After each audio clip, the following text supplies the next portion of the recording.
Hello, let's talk about the build up to the full moon. So from Friday, the 22nd of September until next Friday, the 29th, which is the day that the full moon in Aries will be taking place. So what can we see in the chart of the full moon? But mostly what can we see in the astrological transits running to the build up of this full moon, basically. So this is constructive astrology. We're looking into constructive ways of using these astrological transits rather than any fear mongering. This is going to be bad, blah, blah, blah. So if you have seen me before, you know I am Fernanda Paiva here tracking stars. If not, welcome to my channel. I'm glad you found me. Let me share my screen so we can dive into the transits of this week, really. I mean, and how are you all doing? This is my little catch up as well. I usually do little Fridays catch ups and, you know, knowing how you guys doing, what's going on for you, how have you been feeling? I definitely had a very busy week. I am in Brazil, so I've managed to cross the ocean and come to Brazil from England. So very tiring, really difficult. I mean, if you're guys out there, you're also an HSP, you're also an empath, how challenging it is to travel, to be in airports and, you know, full of people. There's so much energy going on. Like it's just wow. You know, I mean, I've always known that I didn't find it easy to be in places like that, but I didn't connect the dots. So it's just so intense to be around people when you have such a thin boundary, you know, a thin psychic boundary. So yeah, like you pick up on everything that's going on, all the confusion, all the fear, all the sadness of people leaving other people behind, and etc. So it's just very tiring and like draining as well. And all I've been wanting to do is to work and go back to work, and I really had to take it very easy this week and just slowly get back on track and, you know, slowly recover from all of the moving, all of the packing, all of the intensity, really. So you tell me, how is it going? How is it going for you? So today is the first quarter. We did mention that last week on the last Friday's video. So it's a kind of a time when things get a bit busier. And I mean, I had a very busy time during the new moon when we're not supposed to have a very busy time. And I know you'd say, you're an astrologer, why did you plan such a big trip during the new moon? But I was planning the trip according to my actual cycle. So I didn't want to go traveling when I was on day one or day two, or so I basically went during my fertile window, which is very helpful. And I encourage you to do that too, all the menstruating beings out there. It's very good to work with your natural cycles. All right. So first quarter, this is Friday, but let's have a look ahead.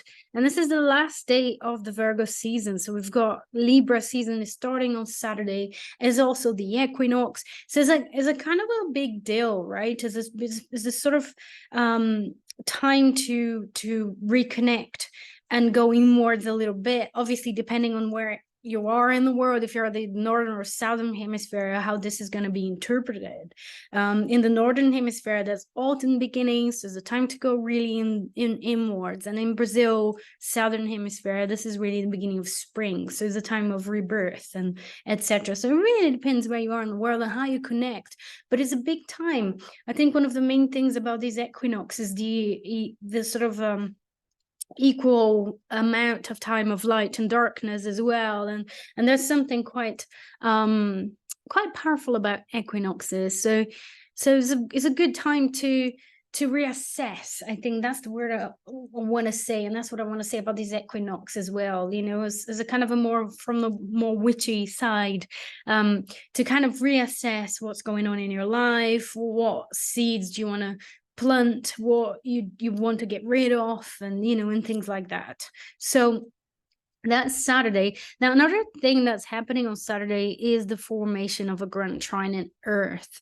That's a great thing for tomorrow as well, for being practical, doing practicalities, and reorganizing your life, reorganizing your routine, reorganizing your work life, whatever it is of a more practical, earthy sort of realm that you need to do. That's a great day to do.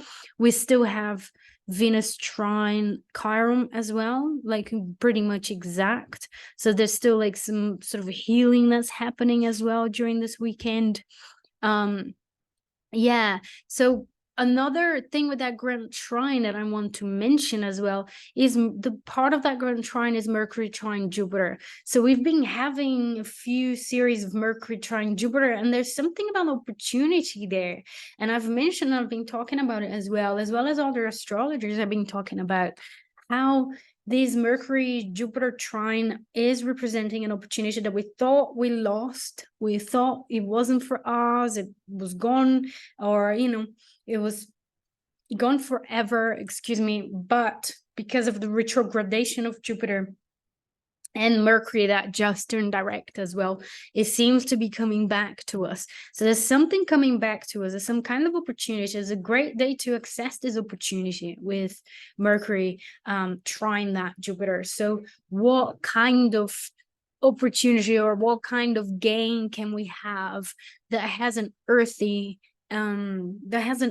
quality to it, so again, something very, very tangible, something that can really bring actual real tangible fruits into our lives. So that Mercury Jupiter trine is a great one. It will be happening exact on Monday, so we can bask in that energy this weekend, and then on Monday will be exact. And that's a very powerful one. I love this trine. I think it has a lot to do with growth, with expanding our minds, with expanding our businesses, our presence in, online, or whatever it is that you've been trying to achieve, that you've been trying to work hard on. You get great chances here to use and take a ride with this energy. So moving on, I think one of the main things about this week as well, and so we keep moving. I mean, we've got moon moving around, conjoined that Saturn, etc. But if you've been following me, I don't like to focus so much on the lunar movements because they're very quick, and the moon will be shifting as well as our moods will be shifting on a daily basis, right? So I'm more interested on the actual transits and configurations and interplanetary aspects, really. So here we have Friday 29th. That's the chart of the full moon. This is probably why you're watching this video if you haven't watched anything I've done before. The full moon will be happening at 6 degrees Aries. So we've got the sun in Libra, the moon here in Aries. Now, the interesting thing of this full moon, obviously, is find where this is in your chart. How does that tie into your chart? Does it pick up anything that you have personally? What houses are being activated, etc., etc.? But looking at the chart, there is a great emphasis in Venus. So Venus is a very powerful planet during this full moon because Mars is the ruler of Aries, which is in Libra. And that Mars is also in Libra. Sorry, so moon is in Aries, Mars is in Libra. So the ruler of the moon is in Libra, which is ruled by Venus. So the sun is also in Libra.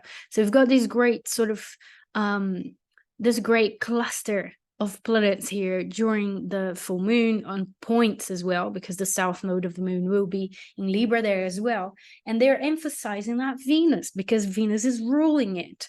We've got a mutual reception between the sun and Venus because they're on each other's sign, but there is an emphasis on Venus. So Venus will be talking about values and all the revision that we did during Venus retrograde. That period that Venus was in Leo that was going backwards, it was like, okay, what do we need to review, rethink, rework on? And, am I actually living my life according to my values? Am I betraying my values, betraying myself? How is my relationship to my self-worth, to my sense of attractiveness, to my finances? All these things. And relationship patterns as well. So there's an emphasis on that too. And the interesting thing is the ruler of the moon being conjoined the south node.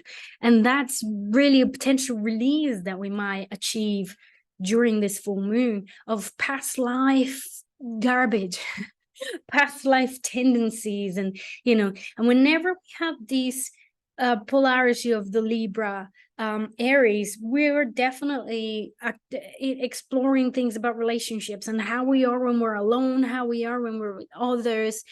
Can I be assertive but still respect the needs of others? Am I being a people pleaser? Am I going too much on my own way because, I can't stand cooperating with anyone else. So anything that has to do with that, I mean, that North Node in Aries and current Aries is pointing out to a long-term healing of wounds that we've all been practicing. Yeah, if you haven't seen my video about the North Node in Aries, go have a look. I'll leave the link in the description as well for you to have a look, because it's, you know, something that we can all ponder during this full moon, because the full moon will be in Aries. So letting go of some old behaviors, some old baggage, some old tendencies of not being authentic, not really speaking up, not really being ourselves because of expectations of others and things like that. But also balancing it, you know, if you're too much on the other side of the pendulum, if you're being too individualistic, you know, then is bringing you a little bit back to cooperation as well. Whatever it is, I think that with that Venus in Leo there, it has to do with self-expression and being authentic to who you are. There's something about authenticity that's being emphasized by that Venus in Leo. And in fact, the main aspect that this Venus is doing is an exact square to Uranus. So we've had that square a couple of times during a Venus retrograde, when Venus is going direct and then retrograde, etc. And so it's a kind of a resolution, it's a conclusion of something that we've been dealing with already the last few months. And it has to do with how much freedom we can grant to our partners, how much space can we take as we do relationships as well. It has to do with balancing the need to be with somebody and the need to actually be on your own as well. I think Uranus will be talking about that a little bit, you know, that sense of rebelliousness as well, and cooperation is like, can I, you know, do I want to cooperate and commit, or do I just want to go my own way? In fact, Venus rules that Uranus as well. So again, that Venus is very, very powerful. So this full moon will definitely shed the light on the things that we've been working during Venus retrograde. So if you have journals, if you have anything that you can go back to and have a look when Venus was going retrograde, if you want to watch my video about Venus retrograde as well, and just reassess that, because this full moon will bring a culmination of some kind that relates to that period of Venus retrograde as well. So we can see how much we've changed. We can see how much we've realized during that time. So this is it. I hope this is helpful. It's just a quick overview of this full moon, and I hope that this will help you to prepare yourself, get your journals out, have a look at what you were feeling, what you were thinking, what was going on for you, for your partner, in your relationship, in your finances, because that will be brought back during this full moon. It will be activated, reactivated. All right. So this is it.